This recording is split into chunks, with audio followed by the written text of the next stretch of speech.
നമ്മുടെ ആരും ചെയ്തത് വലിയ തെറ്റാണ്. അതായത് ഒരാൾ സ്വന്തം ലൈഫ് സ്റ്റോറി പറഞ്ഞുകൊണ്ടിരിക്കുമ്പോൾ അവിടെ നിന്ന് ചിരിക്കുക എന്ന് പറയുന്നത് വളരെ മോശമായ കാര്യമാണ്. അതിനകത്ത് ആര്യൻ പറയുന്നത് ആര്യൻ്റെ റീസണാണ്. അതിന് നമുക്കറിയില്ല. കാര്യം ജിസയിലും ആര്യനും തമ്മിൽ സംസാരിച്ചത് എന്താണെന്ന് പുറത്തേക്ക് വന്നാൽ മാത്രമേ നമുക്ക് മനസ്സിലാവും.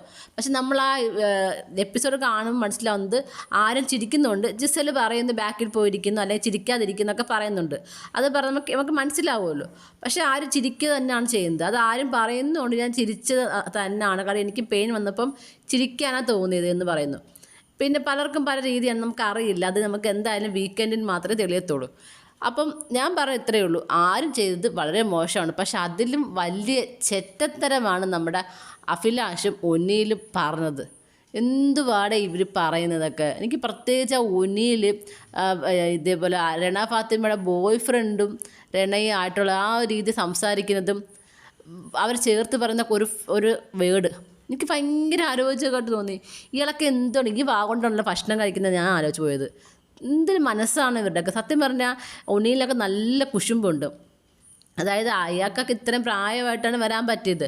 രണയ്ക്ക് 19 വയസ്സിനുള്ളിൽ ഇതേപോലെ വരാൻ പറ്റി ഒരു ബോയ് ഫ്രണ്ട് ഉണ്ടെന്ന് പറയുന്നത് ഇത്ര വലിയ തെറ്റാണോ? അതായത് എനിക്ക് തോന്നിയ കാര്യം എന്ന് പറയുന്നത് ഇത്ര ചെറിയ പ്രായത്തിൽ രണയ്ക്ക് ബോയ് ഫ്രണ്ട് ഉണ്ടായി. അതാണ് ഇപ്പോൾ ഒനീൻ്റെയും ഈ പറഞ്ഞ ഷാനവാസിൻ്റെ അഭിയുടെയൊക്കെ ഒരു വലിയ പ്രശ്നം. അതായത് ഇവരൊക്കെ ചില സദാചാര ഗുണ്ടകളുണ്ടല്ലോ, ഇവർക്ക് ഭയങ്കര ഫ്രസ്ട്രേഷനാണ്. അതാണ് ഈ പല ആളുകളിൽ നിന്ന് കാണിക്കുന്നത്, സമൂഹത്തിൽ ഇറങ്ങി കാണിക്കുന്നത്. അതുതന്നെയാണ് ഞാൻ ഈ ഷാനവാസിലും ഒനീലിലും അതുപോലെ അഭിലാഷിലും കാണുന്നത്. ഒരു സദാചാര ഗുണ്ടകളെ പോലത്തെ സംസാരവും രീതിയൊക്കെ തന്നെയാണ് അവരിൽ ഞാൻ കാണുന്നത്. അല്ല പ്രത്യേകിച്ച് ഞാൻ വേറൊന്നും കാണുന്നില്ല. ഇവരുടെ റിയൽ മൈൻഡുകളാണ് ഈ പുറത്തോട്ട് വന്നുകൊണ്ടിരിക്കുന്നത്.